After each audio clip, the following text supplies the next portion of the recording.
This is the international version of the AMAZFIT Verge. You have all kinds of icons that you can tap in here to do everything from display sound on and off, airplane mode, silent, automatic brightness control that you can activate or deactivate, ability to power off, restart, or go into your system settings directly from that screen.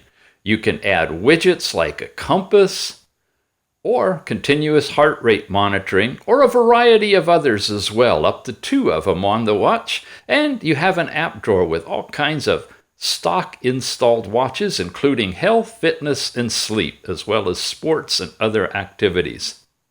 You have notifications available to you.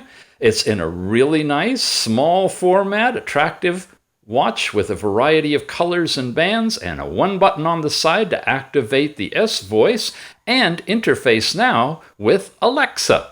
Check it out. It's the AMAZFIT Verge.